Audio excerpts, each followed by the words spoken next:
Good afternoon, and thank you for joining the National Work Zone Safety Information Clearinghouse for our webinar today. Today we're going to be talking about managing speeds in work zones. Hi, I'm Brad Sant, Vice President of Safety and Education for the American Road and Transportation Builders Association. Today we're pleased to have with us Melissa Finley from the Texas Transportation Institute.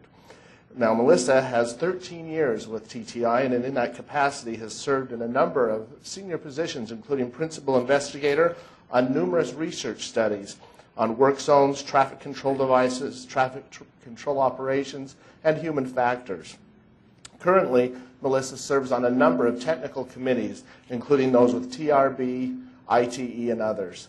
So today, Melissa is going to provide us some information that we would consider for reducing speeds, regulatory speeds in work zones, and considering things such as speed limit management strategies and the utilization of speed reduction strategies. During our broadcast, you'll see on your screen a box where you can send in questions. You can send them in at any time, and after Melissa's presentation, she will take those questions in the order they're received. Also, you'll note that you can receive professional development hours for participation in today's webinar. So you can go to the Work Zone Safety Information Clearinghouse, that's www.workzonesafety.org, to receive more information on how you can receive those professional development hours.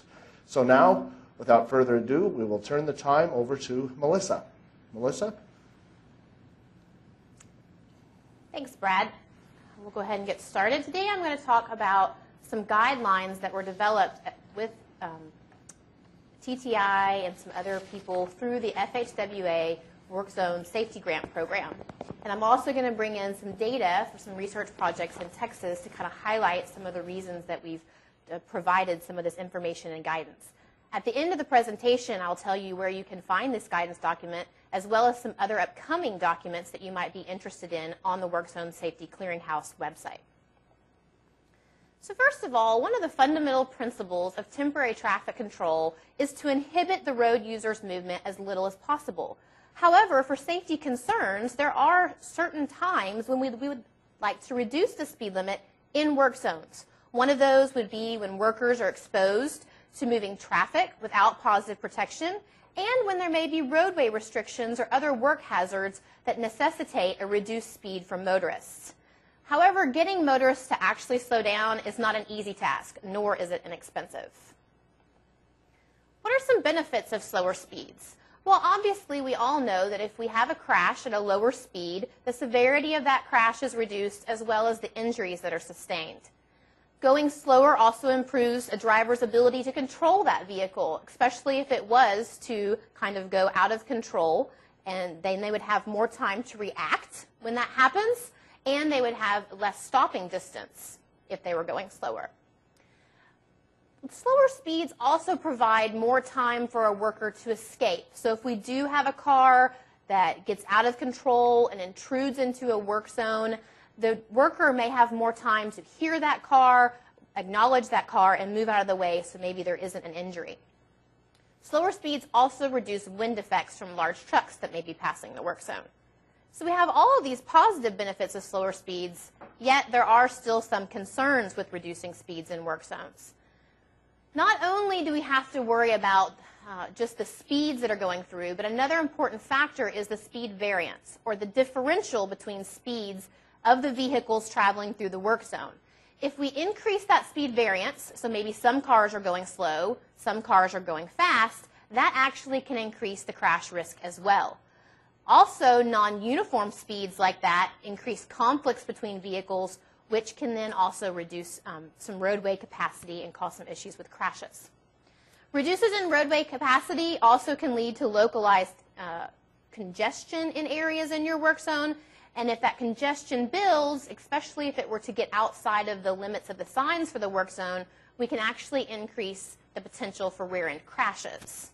And overall, there are just concerns that in some instances, if work zone speed limits are implemented, maybe if they're not necessarily needed to improve safety, they could decrease mobility. So with those two kind of balancing acts of some positives and some concerns, when are slower speeds actually needed in work zones? The guidance that we've put together suggests that we definitely need slower speeds if workers are exposed to traffic and they're not behind positive protection. So the times when workers are on foot, immediately adjacent to travel lanes that are active with only cones and barrels separating them, is a definite situation where you'd want to consider reducing the speed limits to increase worker safety. We also have such instances as roadway restrictions and different work operation situations that may increase the risk to road users, and we'd like them to slow down for those situations. Some are listed here, like temporary traffic control barrier or pavement edge drop-offs really close to the lane. We also have narrow lanes. Again, going slower allows the road user or motorist to control their vehicle more, and with less space to maneuver, that becomes important. We also might want them to slow down in lane closures or temporary crossovers because we have changed the geometry of the roadway that the motorist is traversing. And there may be unexpected conditions that are not readily apparent to motorists which also need reduced work zone speed limits, such as if there's been a crash history there of issues before that the work zone is causing.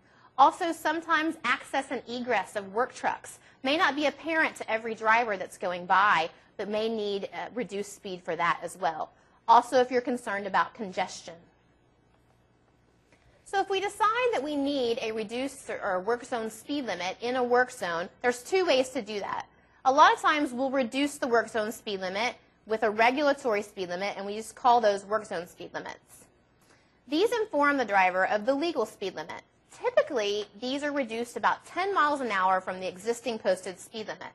That is the suggested maximum reduction in the manual on uniform traffic control devices. However, engineering judgment can be used if there needs to be a larger increase due to some special conditions. Now, even though a maximum of 10 is recommended in the manual on uniform traffic control devices, you can only reduce the speed limit 5 miles an hour, and in some situations, that may be applicable.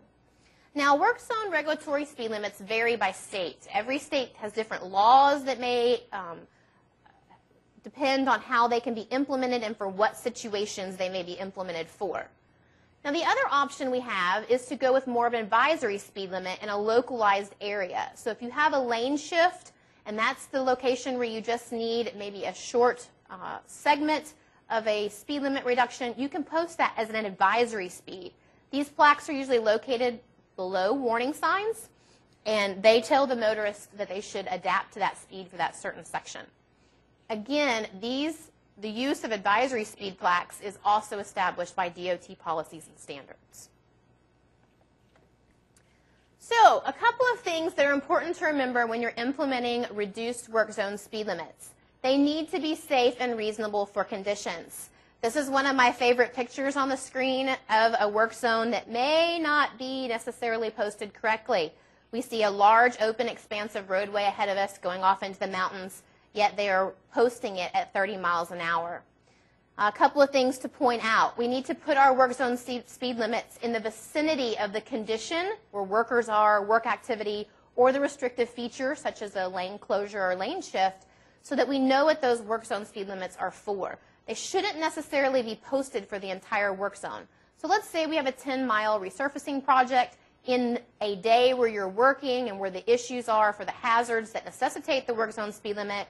You have a 2-mile segment. Those work zone speed limits really need to be at the beginning of that 2-mile segment and at the throughout, and then posted back to the regulatory normal speed limit at the end. We don't necessarily need that reduced speed limit for the whole 10 miles. We also want to make sure we're only posting them when conditions warrant.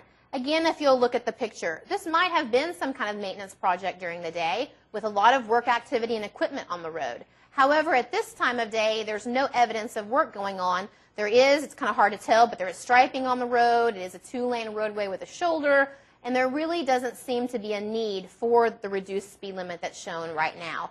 So this is where we get into if the workers are gone, the equipment's gone, the hazard itself, whether it be geometric or the work activity, is gone. We really need to remove or cover the work zone speed limit signs so that the existing regulatory speed limit is put back in place. If we don't keep these things in mind and don't follow these simple principles, a couple of potential consequences might happen. First of all, we have a reduced credibility in speed limits. We don't want a motorist to be looking at a situation and looking at the speed limit and realizing they don't match, because that may tend then for them to ignore other work zone speed limits that really are needed. We also don't want decreased compliance with speed control and work zone devices. Again, you may have greater variation in speeds, which could cause an increase in crashes, and you may also have negative public opinion of the work zone and how the agency is serving the public. So in order to maintain credibility, we would suggest that your work zone reduced speed limits must match conditions. Again, make sure that what you are needing to reduce the speed for is in place and is apparent. And if it's not, we're going to talk about that in a few minutes. When your reduced work zone speed limit is in effect, obviously it would be nice to enforce it. We're going to talk a little bit about law enforcement in a minute, as well as some other speed management techniques you may use when that's not available. Public relations campaigns can also be used to discuss the importance of reduced work zone speed limits and safety while you're traveling through work zones.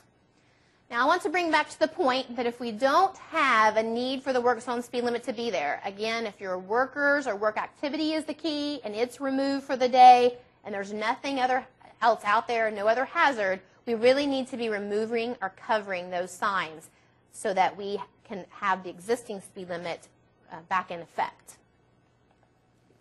Well, obviously that leads to some challenges, okay? If we are every day or during different weeks having to change our signs frequently, there are some concerns with that as well.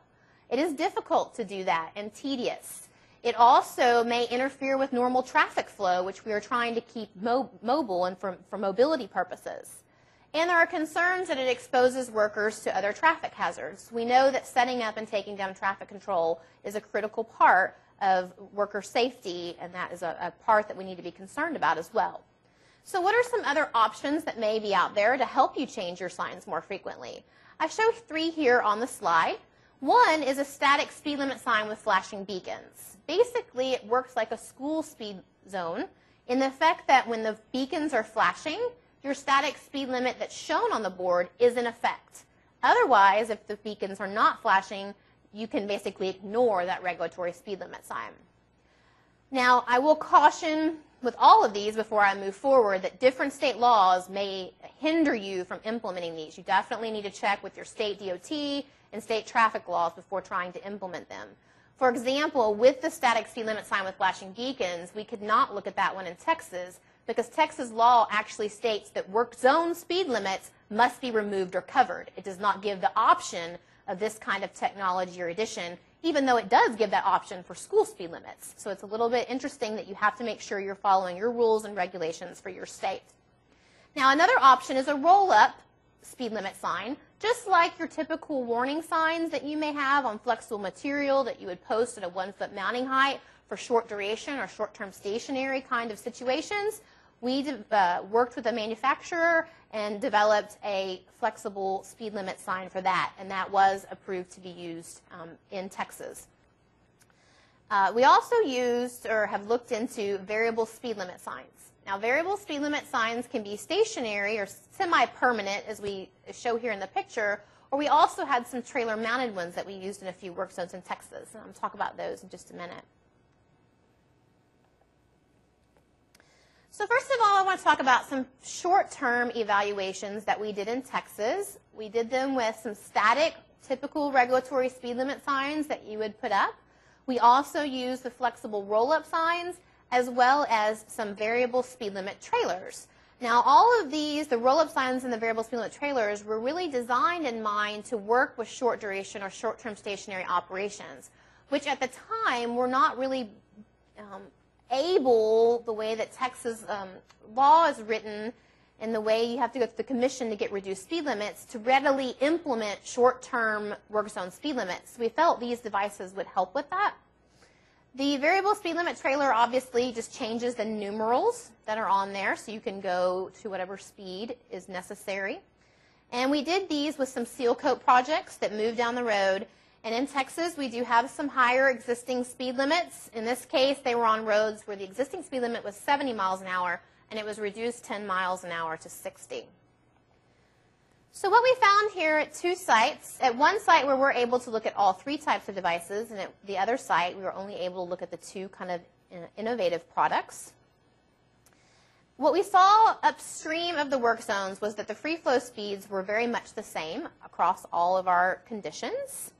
And then downstream of the treatment, we did see a speed reduction for all of the treatments. It ranged from about 4 to 9 miles an hour. What you will see is that there was a significant reduction and difference between the standard speed limit signs that were used and the roll-up and variable speed limit signs. So our 2 innovative products actually reduced the speed more than the standard sign and also reduced the percent exceeding the speed limit downstream of the treatment more. Now, between the 2 innovative products, there really wasn't a statistical difference there. So we were looking at them being very comparable in how they decreased the mean speed and they decreased the percent of vehicles traveling or exceeding over the speed limit. So we thought these were very positive results for these innovative products. And we also did a long-term evaluation because there are several projects in Texas, like the one I'm about to describe to you. This was a 9-mile project where they were widening a 4-lane undivided roadway to a 4-lane divided roadway.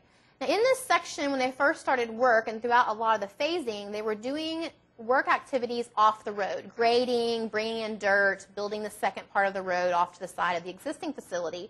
So none of the hazards were really in the way of the motorists, except for when they had heavy deliveries of dirt and other materials that had to slow down and come off the road. So in those segments, what we did is we broke it up into several zones using semi-permanent variable speed limit signs. Those are shown with the black rectangles and white numbers. And then we also used 2 of the trailer variable speed limit signs. Those are shown in the bottom graphic in the white rectangles with black numbers. Now, there was one section where we used static signs for the whole project, and that was in a detour section because that detour did require a little bit of geometry change on the existing facility, and that stayed throughout the situation. Otherwise, before we implemented the variable speed limit signs, the whole 9-mile project was reduced 60 miles an hour because of, on a daily basis and in different situations, there was this hauling or this access egress problem. But what we did when we installed the variable speed limit signs in the after condition is broke it up into segments. And so maybe if you were going from, say, left to right on the screen, segments, the south one from sign 3 to 4 may be 70 miles an hour, but another segment may be down to 60 miles an hour. And the inspector could change those very dynamically on a daily basis. Now, what we found, which wasn't surprising because we were just using signs, they just happened to be variable speed limit signs instead of static regulatory signs, is there was no practical difference in the mean speeds or the percent exceeding the speed limit or the speed variance. So while we might have anticipated a slight change in those if people realized that we were changing the speeds dynamically and maybe trusted the system more, it didn't show up in the numbers. But we also didn't see that the variable speed limits negatively impacted operations. And the inspector and the contractor on the project really loved this situation because they were able to change those speed limits in just the localized area that they needed that speed reduced. We also did a bunch of motorist surveys. This 9-mile project was bounded on both ends by towns, and a lot of the traffic on the road would go between the 2 towns on a daily basis. And so we set up some locations in those towns where we did motorist surveys and asked people about the variable speed limit signs. About 84% had seen the signs in action. Almost all of them actually thought or knew that the speed limit changed. They had seen the signs and they realized that it changed for different conditions. And shown here on the slide are some different conditions that they mentioned that the speed limits were actively changing for. About 88% thought they were effective at reducing speeds and effective at keeping up with conditions in the work zone. And all of them realized that this was still a regulatory speed limit. Just because it was a dynamic sign didn't remove the regulatory nature of the sign. And overall, the public understood the signs. And the public opinion I mentioned earlier about under the negative consequences, the public realized the DOT was actively working to make sure that the work zones matched conditions, and they weren't reduced when it was unnecessary. So now we come to the big question. Do drivers voluntarily slow down? A lot of people may think that drivers don't slow down, especially a lot of workers. When you're standing out on a road and cars are going by you very fast, even at 5 miles an hour, you think that everybody is really flying by and there's a safety concern. So we wanted to go out and do some studies to decide whether people actually voluntarily slow down in work zones. So this was similar or done on the same project as the previous two evaluations I discussed. We went to 23 different work zones in Texas. Some were on 2-lane roadways, others were on 4-lane roadways, some divided, some undivided.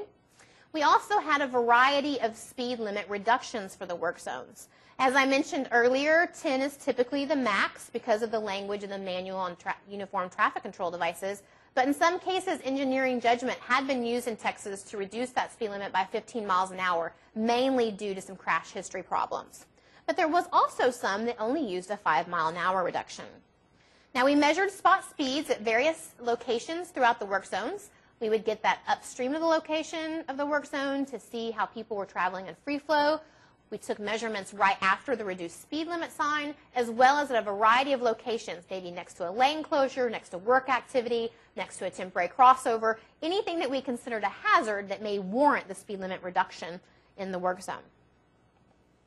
So I just want to step through a few of the findings from that project. First of all, I'd like you to note that the normal operating speeds on these facilities that I'm talking about typically ranged 5 to 10 miles an hour over the existing speed limit.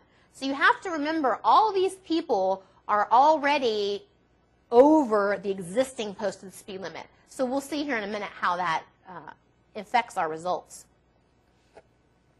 So here we have just the work zone speed limit sign. Okay, these were locations where you're coming, you've maybe seen some of the contractor signs, and all of a sudden, boom, here we go, we're having a reduced speed limit. But unfortunately, a lot of these, because of the way that the project was laid out, the work zone itself or the work activity or lane closure was not necessarily readily apparent, maybe due to horizontal curvature, vertical curvature, or just the fact that the lane closure was several 1,000 feet still downstream.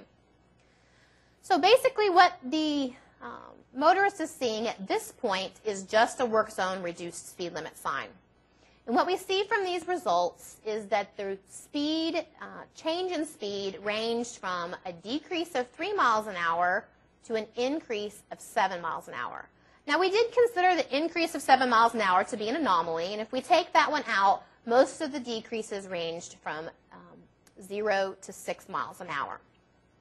It's interesting to note, though, that the resulting operating speeds ranged between 70 and 76 miles an hour. So even though we did get, on average, a 3-mile-an-hour drop or decrease in speeds, because, again, the individuals were traveling over the existing speed limit, it really didn't make an impact and definitely did not bring the speeds into the area of 60 miles an hour, which was the work zone speed limit. Now, we had some lane encroachment situations in a couple of our work zones on 2-lane roads where we had pavement edge drop-offs, some traffic control devices right up against the road, workers and equipment very close to the road. And what I want to point out here is we had 2 different kinds of sites, some with a little bit lower operating speed than others, but both of them had a 10-mile-an-hour reduction. Now, it's interesting to note that at the locations where we had a higher operating speed initially, we did see a larger decrease of about 5 miles an hour. And it is also interesting that when we look at the decreases in speed, they yielded similar normal operating speeds. So we have a couple of sites where we had 60 miles an hour originally, which went down to 50, where we got them traveling about 60. Then the other one, we got them traveling about 65. Again, you will note that these are still not necessarily in compliance with the work zone speed limits, but people were decreasing their speed. Several of our work zones that we visited involved a lane closure leading into a temporary crossover that would take one side of a divided facility, bring it down to one lane, cross them over into the adjacent side, and have those 2 directions of traffic flow separated by a concrete barrier. Now, again, we had a couple of different situations of what the normal posted speed limit was versus the speed limit reduction, and we see the same trend here. Where we have higher normal operating speeds, drivers voluntarily tended to decrease their speed more than at locations where the existing operating speed was lower. Again, we'd see that overall, though, amongst all the sites, they typically are running or end up running, once they've decreased their speed, about the same speed limit, between 64 and 69 miles an hour.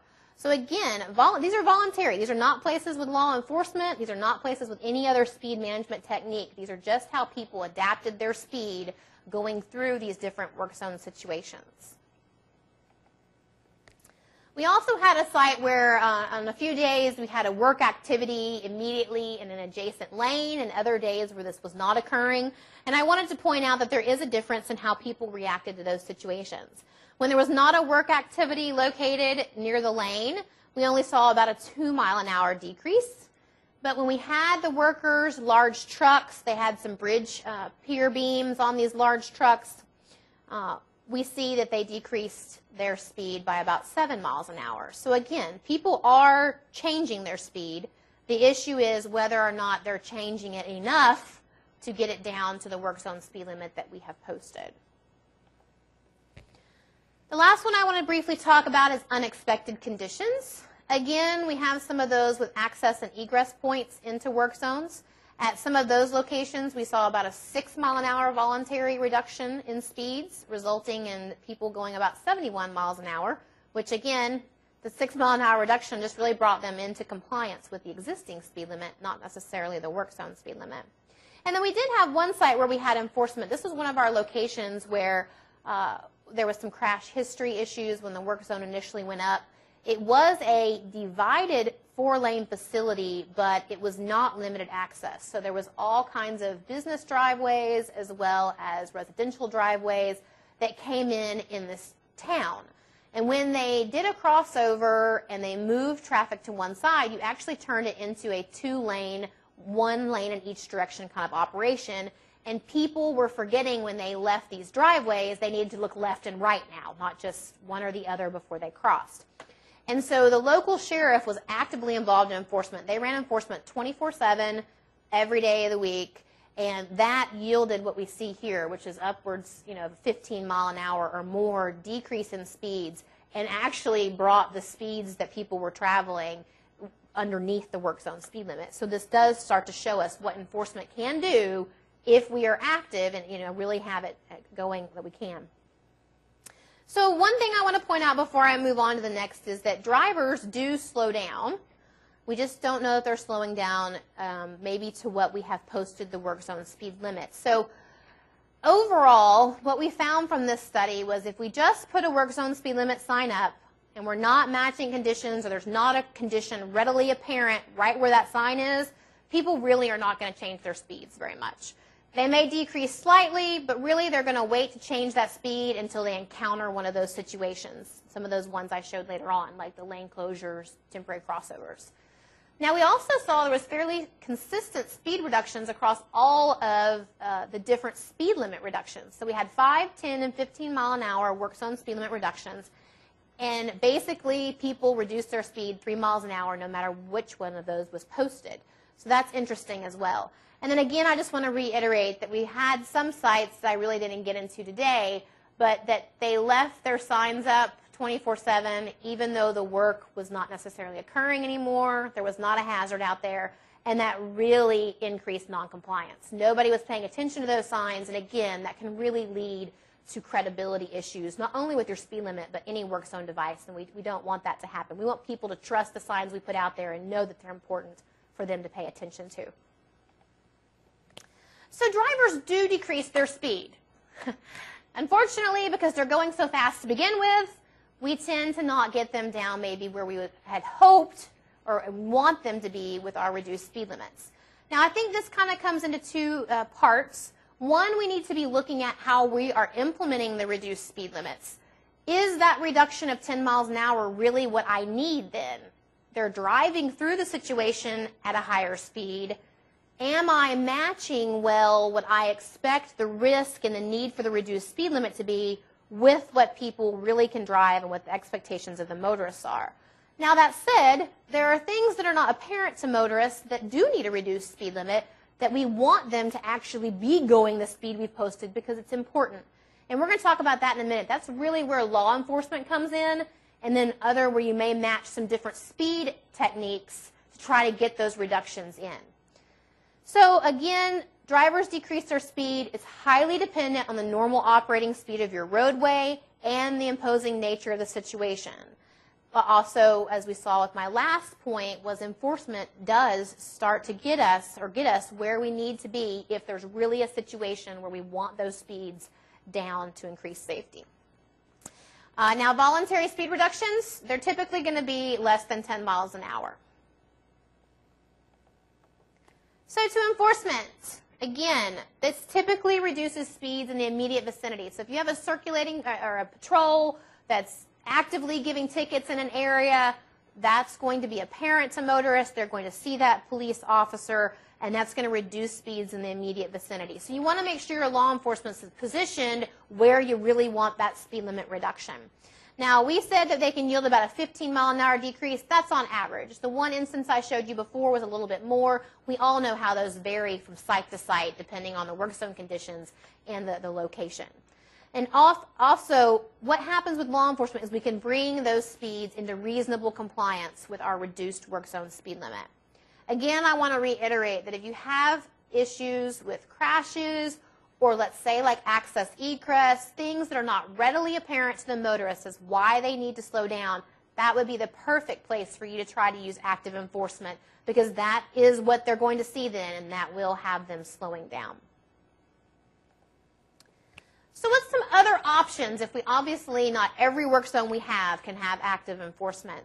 I wanted to briefly talk a little bit about automated speed enforcement. To some that may be a bad word, to others we're looking to it to really maybe help us in the speed management area.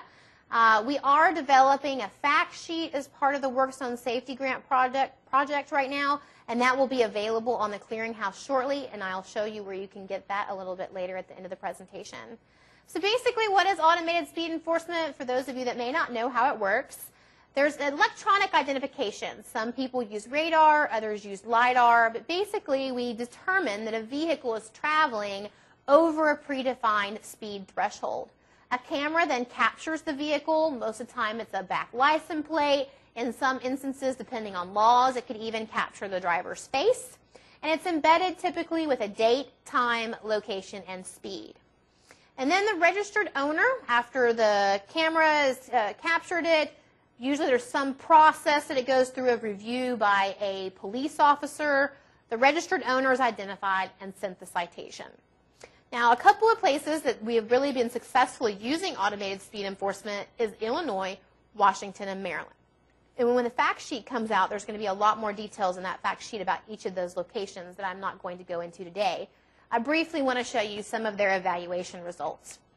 So in Illinois, they had, on average, a 3 to 8 mile an hour decrease in average speeds in locations where they were using automated speed enforcement. They also saw a 5 to 54% decrease in the percent of vehicles exceeding the speed limit. In Washington, the data is a little bit more anecdotal right now, but they do feel like they are getting lower speeds in their work zones and that there's a decrease in the number of vehicles exceeding 70 miles an hour. In Maryland, they were seeing a 54% decrease in the number of vehicles exceeding the speed limit by 10 miles an hour. And they were reducing speed disparity or that speed variance that we talked about earlier. So hopefully that is working into a reduction of crashes as well. Considerations. If you're interested in implementing or starting to talk with some of your key stakeholders about automated speed enforcement, is that specific legislation is required. This legislation generally says when and where automated speed enforcement can be used, different types of facilities for different speeds. It also talks about whether you need to have supervision exactly by a police officer or review by a police officer, whether or not signs need to be posted. In the 3 states I mentioned earlier, they're all required to post signs that say there is speed automated enforcement in the area. Some of them also must display dynamic speed trailers to kind of tell you ahead of time you're going this fast and downstream we may take your picture. And then there's also, in some legislation in those states, they require workers to be present, but in others they don't. You need to make sure, if you're starting this effort, to coordinate with law enforcement and court systems. They can be your biggest proponent, or they can be your biggest opponent. So you need to get them on board to start with, explain it, explain how it's going to be beneficial to both parties and how it's going to help with safety. And when you start considering deployment locations, we need to consider a few things. Basically, you need to look at your work zone safety considerations and select them based on that. Also, you want to put automated speed enforcement in locations that are not going to have congestion and where speeds are fairly high. You want to position it near the work area just as we would active enforcement, because where that enforcement is where the speed reductions are going to occur. And when you're designing or talking about how to implement the system, especially at a certain work zone, you want to make sure that you consider the safety of the police, workers, and the road user and set the system up in a safe location.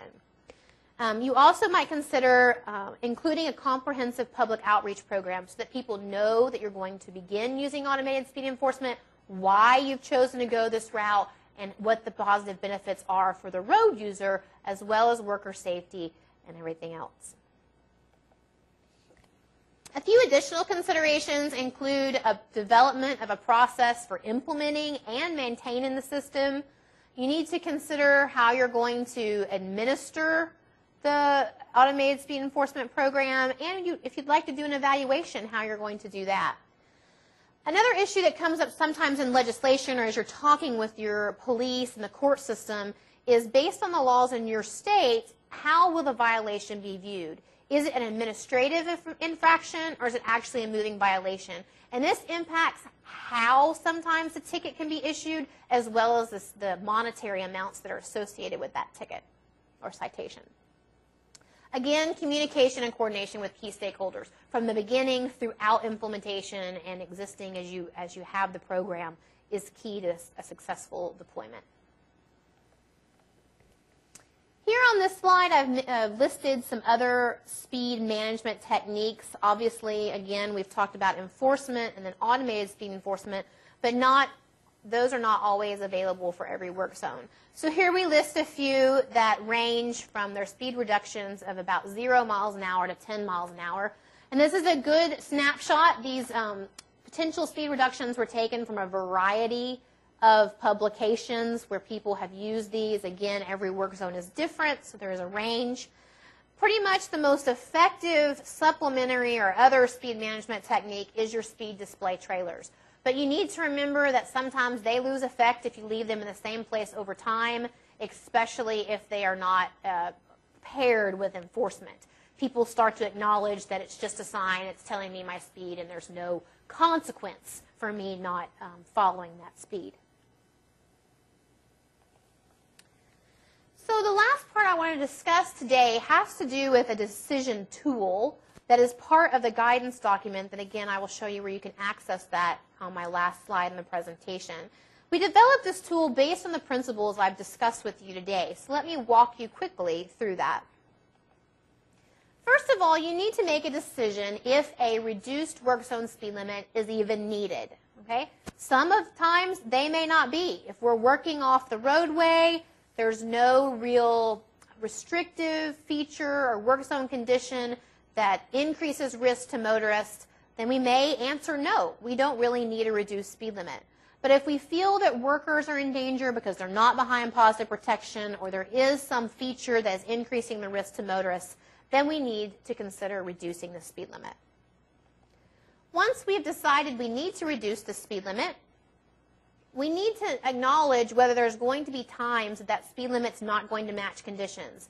Again, if at the end of the day, when your workers and equipment leave the site, the work condition does not necessitate or warrant a reduced speed limit, we need to be removing or covering those signs. So you have to consider that in your plan, because that is going to change your work, how often you have to do that. Do you want to consider some of those innovative devices I mentioned earlier? And obviously, again, you need to check with your state laws, standards, and regulations before implementing those. Now, if there is something out there like a lane closure or temporary crossover that's going to be up 24 hours a day, 7 days a week, then we would not need to necessarily frequently change those conditions. Another question you need to ask yourself is, will the drivers voluntarily reduce their speed limit to within 5 miles an hour of my work zone speed limit? Okay, I showed you some snapshots of some data from Texas to give you an idea about how people do voluntarily reduce their speed limit. I encourage you to use that data, and I'll actually give you a place online where you can go get that whole report if you would like to look at that at a later date. So if we think that people are going to voluntarily reduce their speed limit within 5 miles an hour, we really don't need any speed reduction strategies. But if not, that's when we have to start considering speed management techniques. Again, law enforcement is going to be the one that typically reduces speeds the most and brings people into compliance with work zone speed limits. But they're not always available or feasible for every work zone. So we can use driver feedback devices like speed display trailers or other perceptual methods that I mentioned in that table and that you can get more information on in some other documents. Now, the last question you need to ask yourself is, once I've looked at these potential speed management techniques, is with the voluntary speed reduction from the driver and my speed management technique, am I still bringing speeds into about 5 miles an hour of my reduced posted work zone speed limit? If the answer is yes, then take your strategy, implement it, and good luck to getting those speeds reduced. Monitor it so that you know how effective it is and you know how your decisions are working so that you may feed back into the process for another work zone. But if not, you may want to reconsider the magnitude of your speed limit reduction. Remember, I mentioned earlier that part of the pie or the piece of the puzzle is we have to make sure we're choosing a reduced work zone speed limit that adequately matches the conditions to begin with. Lack of, I guess in a way enforcement could bring them into compliance, but we don't want to also be enforcing an unrealistic speed limit for conditions as well. So that's a key that would feed back in, and you'd need to go back and consider, do I really need a 10-mile-an-hour reduction? Would a 5 be more applicable? And think about that using engineering judgment. And I know a lot of states have standards that help you think about what those speed reductions need to be. And if you're looking for a new, innovative way, the Texas Department of Transportation has recently updated the way they do it, and they specify based on facility type, work that's going on, existed posted speed limit, whether or not you should do a 5 or 10, and then in some cases they even allow for higher. Special cases are listed. So if you're interested in that, feel free to contact me. My information is going to be on the next slide. Okay, so as I promised, my contact information if you'd like to get a hold of me to discuss any of these points at a later date or obtain the Texas kind of standards, the revised policy on how they reduce work zone speed limits. The first link there shows you the work zone safety grant program area of the Clearinghouse website. That is where you can get the guidelines that I kind of pulled this information from today. That's an existing document out there. The automated speed enforcement document will be out there at a later date, hopefully very soon, as well as a new module that will be available for the Roadway Safety Plus Advanced course. It's going to be a speed module that takes these concepts as well and lets you utilize them to train others or to go through it again. And last but not least, there is a link here for the report where I pulled all of the speed data that I talked about specifically from Texas today, that if you'd like to get a hold of that, it's online and available for you to review it. And that's all I have, Brad. Very good. Thanks, Melissa. I think that was very informative. We do have a few questions that have come in for you. Okay. First of all, at one point in your presentation, you stated that 5 miles an hour may be the only reduction allowed. Can you explain why that would be 5 instead of 10 or something along those lines? Okay, yes, I can. What we developed and how we used the data that I showed earlier from Texas is basically we said, okay, if we have a lower initial operating speed or posted speed limit, say 60 or 55, really to get people going the speed we want, we may only need to drop at 5 miles an hour versus dropping at 10. So if we drop at 10 miles an hour, it's not really going to match conditions. That speed limit is too low, and people with your voluntary speed reduction and any speed management technique are just not ever going to get within that sign. So you can post a sign but realistically, you're not achieving those speeds. So you may have a false sense of security out there from your contractor or your workers expecting people to go that speed. It's never going to mesh. So what we went back and did is said in certain situations on different facilities, and depending on the existing operating speeds of the roadway, we may only want a 5 here, but if it's a 70-mile-an-hour roadway with the same condition, we want a 10, because it brought those in line across the board. So that was kind of where I was trying to lead with that. Good. Well, kind of a related question is what are some of the factors one considers in an engineering study when determining how many miles per hour to reduce the speed limit? A lot of things were done. The most prevalent document was back from the 1990s, so it's a little dated with today, especially with some of the states going back to higher posted speed limits, so we have our normal operating speeds probably higher than when that study was done. Used basically some of the items I had today. Lane encroachment was one, narrow lanes, barrier, all of those kind of things are in a flow chart developed by some researchers back in the 90s. Now, that's also kind of where the maximum 10-mile-an-hour speed limit recommendation from the Manual on Uniform Traffic Control Devices came from. And while they mentioned in that research report that you could just reduce it 5, their number based on some crashes was a typical 10-mile-an-hour reduced speed limit for a variety of work zone features. And that's where a lot of states have developed their standards from, and the existing standards are.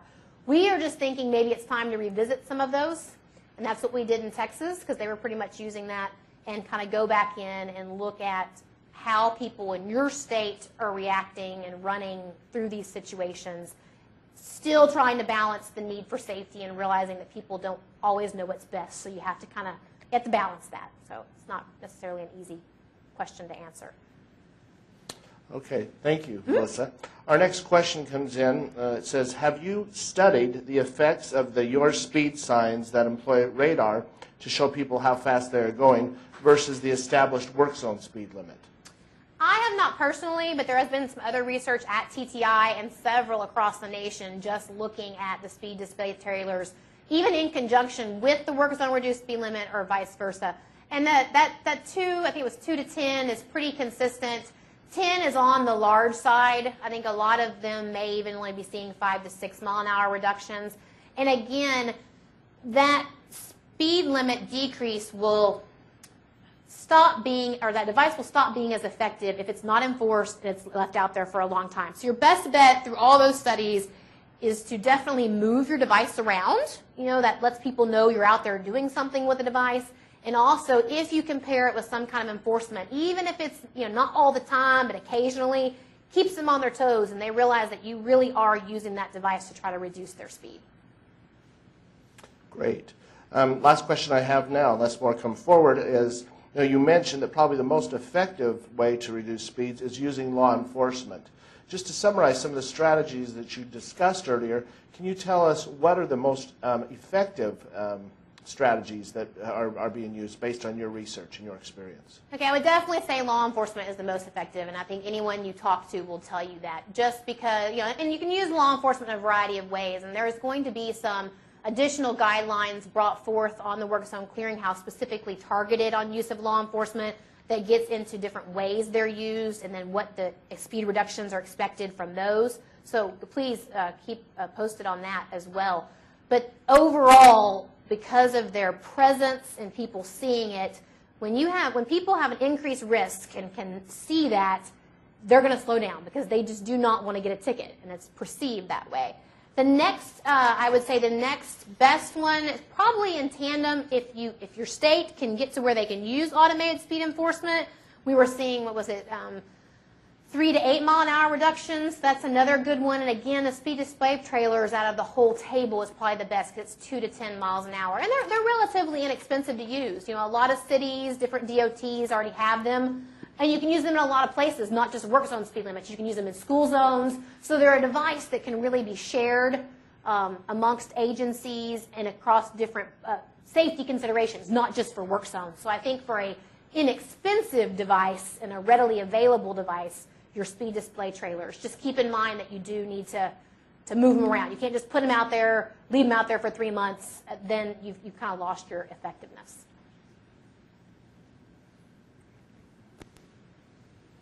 All right.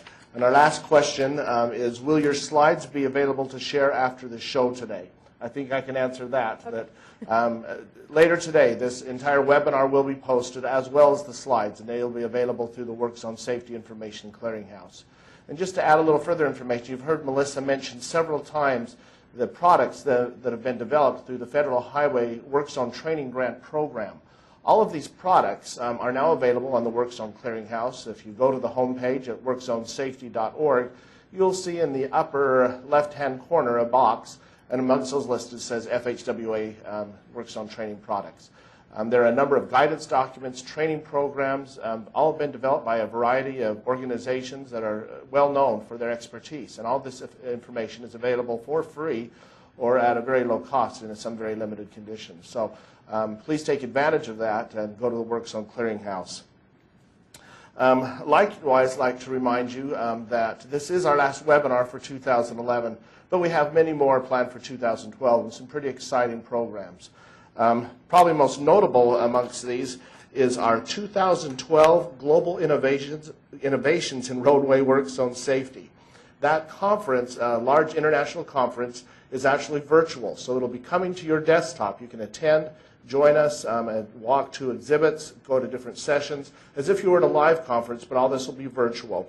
And this will take place the last week of April in conjunction with Work Zone Awareness Week. So we hope you'll take advantage of that conference and look to the Work Zone Clearinghouse for more information on that.